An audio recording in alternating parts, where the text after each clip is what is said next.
best part's the kids. We have the camp each year, and if you've never been around kids that have special needs or have epilepsy in particular, it's a different life. And it's called the YouCan Foundation because these kids are told all the time what they can't do. And when they're at camp, they can do things. We have archery, we have zip lining, we have wire walks, climbing walls, kind of an arts and craft thing that kind of break up the day. But they're outside most of the day doing things.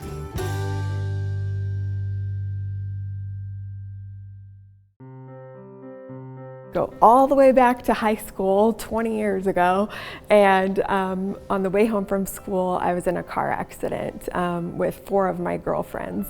The car spun around and hit a tree, and I was the only one injured, but it was then when I had a traumatic brain injury.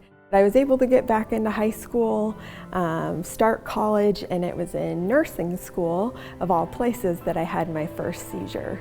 I was diagnosed with epilepsy because I had had 2 or more, which blasted off a trip of the next 15 years of my life, which was uncontrolled seizures.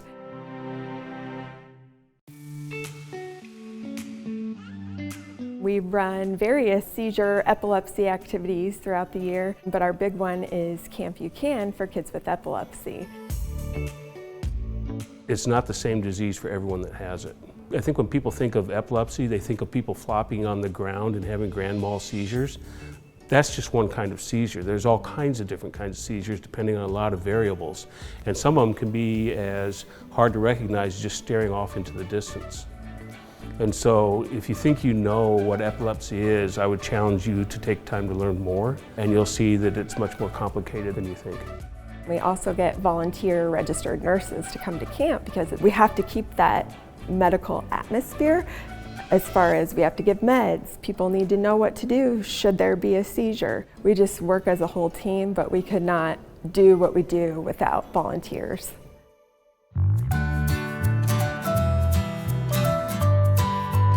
Once you figure out what their dominant eye is, then you teach them how to stand like sideways to the target and draw it back to their ear and release.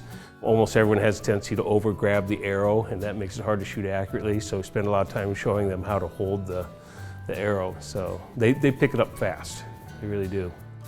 There was one kid who, he's well behind grade level, and I couldn't get him to hold the bow the right way. He was putting the string towards the target and pulling the bow towards himself, and it was just a mess. And by the end of an hour, he hit a bullseye that was dead center in the middle.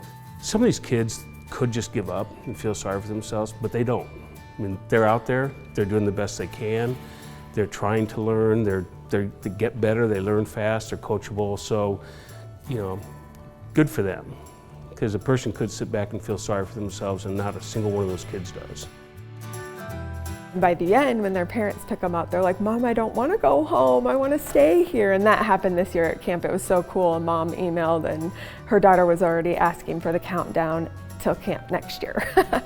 So it was really cool how much they love coming to camp. It feels good, you know. It's a emotional healing for me too, with my epilepsy.